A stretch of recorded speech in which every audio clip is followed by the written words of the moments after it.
Hey YouTubers, I was just watching some videos. A guy, well, not just one guy, a bunch of different videos on chainsaw and how to maintain them and how to make them last. And I thought of something that people aren't pointing out.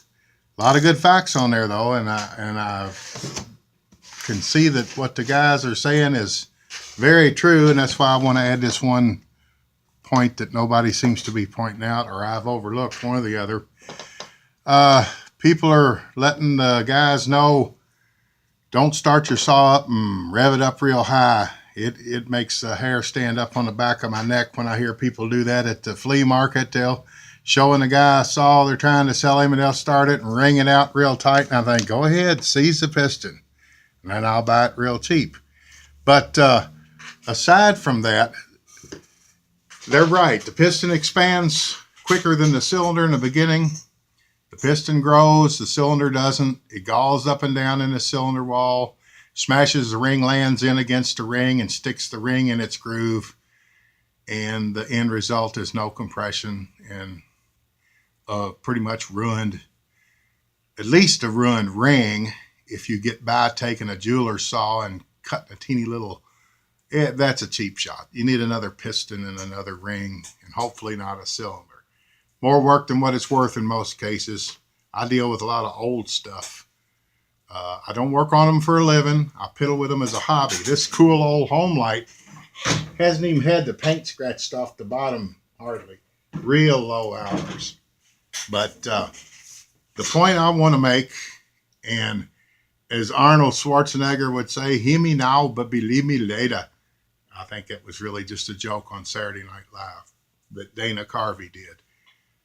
Don't ever run one all the way out of gas, or I should say a fuel, gas and oil mix, while you're leaning into a log real hard. I can't tell you how many times I've heard people say, oh, she was cutting great. I was almost through that log and it ran out of gas on me. So I could tell she was running out. I ran it all the way, poured some more gas in it, went to pull the rope, and it won't budge. Well, here's your sign. When they're running lean, right as they're running out, is the hottest they'll ever get. Aside from somebody jacking with the screws, not knowing what they're doing. It's just like the theory of a cutting torch. You heat it up on a good burn, a good mix of heat of acetylene and oxygen. But when you get ready to remove some metal, you dump that oxygen lever, and it throws a whole bunch more oxygen in. Somebody, a novice, might think, well, more air, that's going to cool it down. That shouldn't hurt anything. Just the opposite. More air, less fuel makes a hotter mixture, and that's when you start cutting metal using a torch. Same thing happens to that aluminum piston. You're already in the log, you're running her hard, you're almost through it. It decides it wants to run out of gas, and it's spitting and a popping. You figure, well, I'll empty her out and then put some more in. Best thing to do when you think you're 3/4 of the way empty on gas is stop and pour some more mix in it. Don't run it all the way to the lean, or you're going to end up with a gray looking spark plug, which is aluminum off of that piston, ending up on the electrode and the insulator of your plug. And if you pull the muffler off, there's a real good chance you're going to look in through the port and see stacked up aluminum. I've had them so burnt up, not from me either, from people that don't understand this theory. And there's a whole lot that they know that I don't, but not so much on saws. I've had people bring them to me where you couldn't see where the ring land stopped and the ring started.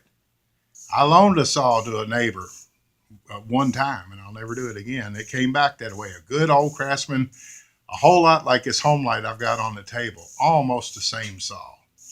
It's out there in the shed now. It's got a chrome fins around where it takes in the air for the cooling. I wish he hadn't run it, but I'm not real good at speaking up and saying what's on my mind, and it's a neighbor I got to tolerate. He'll be there as long as I am, so what the heck.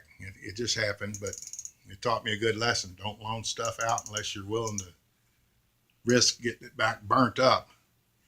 But when you think you're ready to run out of gas, shut the thing down, top it off, go back into it. Don't let the lean mixture burn up your piston. And the dealer sure as hell ain't going to help you if you take it back to him and tell him, oh, it was running great. All I did was turn it off to refuel.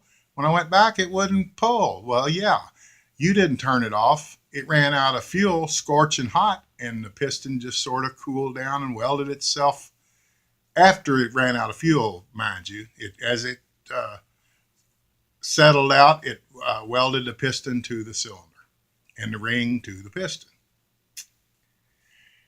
John Wade on YouTube is where to find this kind of stuff.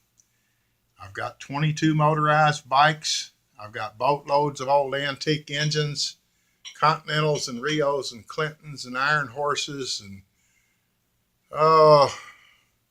Lawsons, Whizzers, and all manner of homemade invitations for emergency room trips. I love them. I get them out and ride them every day that's 60 or above degrees if I feel good and if it's not raining. If my health ain't doing too good, I kind of lay around, but it's fun to me. I try not to boast and brag about, oh, I know this and you don't know that, but that's not what I'm shooting at. I'm trying to save people from funneling money to these people that'll take their saws, fix them, and resell them, when really, if they just use their head and do a little bit of thinking ahead and don't run them out, they'll get a lot more service out of them. Thanks for watching. Keep checking John on YouTube if you want to see some more of this oddball stuff, because that's what I do in my spare time. Bye-bye.